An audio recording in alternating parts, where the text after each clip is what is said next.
అందరికీ నమస్కారం. ఒక విషయం ఆలోచిద్దాం. బుద్ధి గొప్పదా? అనుభవం గొప్పదా? అంటే లాజిక్ ముఖ్యమా? లేక ఎక్స్పీరియన్స్ ముఖ్యమా? సరిగ్గా ఇదే ప్రశ్న చుట్టూ క్రైస్తవ విశ్వాసంలో ఒక పెద్ద పోరాటమే జరిగింది. ఒకటి హేతువు అంటే రీజన్, రెండోది అనుభవం. ఈ రెండిట్లి మధ్య జరిగిన యుద్ధం ఈరోజు మన నమ్మకాలను ఎలా ప్రభావితం చేసిందో చూద్దాం. పదండి, మొదలుపెడదాం.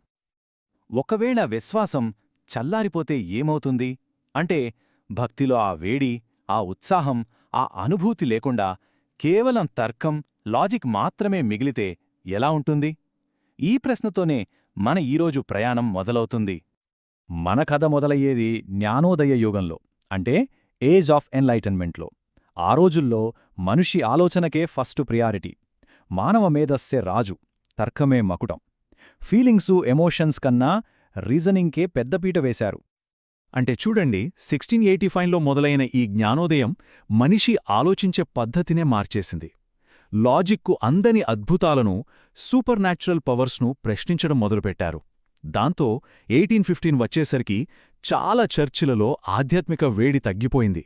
భక్తి అనేది ఒక చల్లని ఆచారంలా మారిపోయింది. మరి అంతా తర్కమే అయినప్పుడు ఇక దేవుడి అద్భుతాలకు చోటెక్కడుంటుంది చెప్పండి? విశ్వాసం అనేది కేవలం బుర్రకు సంబంధించిన విషయంగా మారిపోయింది. దానివల్ల భక్తిలో ఉండాల్సిన అనుభూతి, ఆ పర్సనల్ కనెక్షన్ మాయమైపోయాయి.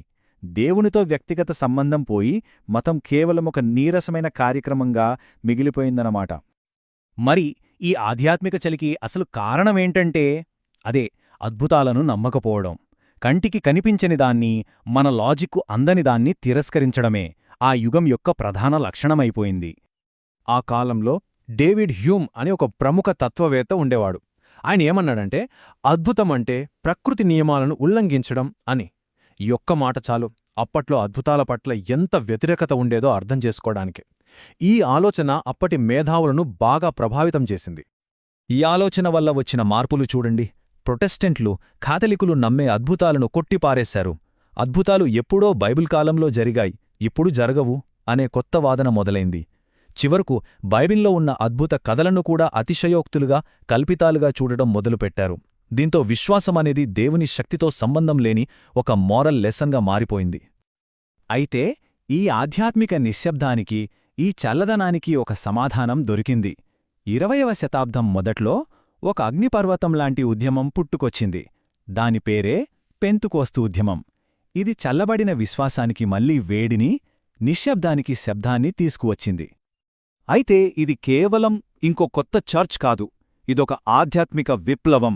అవును, జీవం లేకుండా కేవలం లాజిక్తో నడుస్తున్న క్రైస్తవ్యం మీద ఒక తిరుగుబాటు అనమాట. బుద్ధికి కాకుండా అనుభవానికి ప్రాధాన్యతనిచ్చిన ఒక పెద్ద మార్పు ఇది. ఈ రెండు ఆలోచనా విధానాల మధ్య తేడా ఎంత ఉందో చూడండి. ఒకవైపు అంతా తర్కం, జీవం లేని ఆచారాలు. మరోవైపు దేవునితో ప్రత్యక్ష అనుభవం, పరిశుద్ధాత్మ శక్తి, ఆధ్యాత్మిక వరాలు. పెంతుకోస్తు ఉద్యమం అనేది క్రైస్తవ్యాన్ని మళ్లీ అనుభవాల కేంద్రంగా మార్చే ప్రయత్నం చేసింది. సరే, ఈ అనుభవపూర్వక విశ్వాసం అంటే ఏంటి? అసలు పెంతుకోస్తు విశ్వాసుల జీవితాల్లో అది ఎలా పనిచేసింది? కాస్త వివరంగా చూద్దాం. జ్ఞానోదయం పండితులు బైబిల్లోని అద్భుతాలను అవన్నీ కట్టుకథలు అని కొట్టిపారేస్తుంటే, పెంతుకోస్తులు వాళ్లను నేరుగా సవాలు చేశారు. అద్భుతాలు కథలు కావు, అవి నిజాలు. అవి నిన్ననే కాదు, ఈరోజు కూడా జరుగుతున్నాయి అని ధైర్యంగా ప్రకటించారు.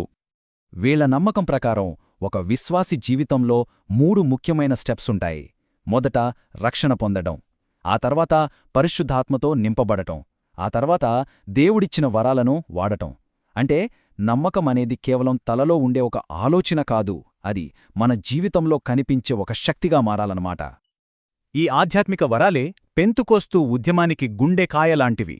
భాషలతో మాట్లాడటం, ప్రవచించడం, స్వస్థపరచడం లాంటివి దేవుని శక్తికి ప్రత్యక్ష సాక్ష్యాలని వాళ్లు నమ్మారు. కేవలం బుర్రతో ఆలోచించే విశ్వాసానికి, కళ్లతో చూసే, అనుభవించే విశ్వాసానికి ఇదే తేడా అని వాళ్లు చెప్పారు. సరే, ఈ ఆధ్యాత్మిక నిప్పు అయితే రాజుకుంది. కాని దాని ప్రభావం ఎలా ఉంది? ప్రపంచవ్యాప్తంగా ఇది ఏం మార్పు తీసుకొచ్చింది? ఇప్పుడు చూద్దాం.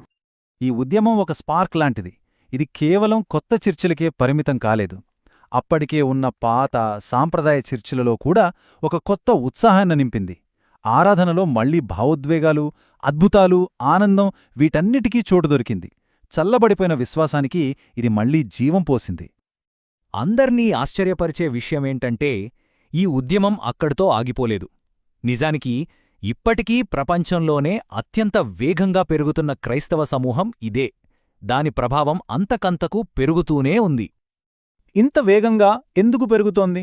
కారణం చాలా సింపుల్. దేవుడు కేవలం చరిత్రలో కాదు, మన జీవితాల్లో ఈ క్షణంలో కూడా శక్తివంతంగా పనిచేస్తున్నాడు అనే ఒక బలమైన నమ్మకం. ఈ నమ్మకమే జ్ఞానోదయం యొక్క చల్లని తర్కాన్ని ఛేదించింది.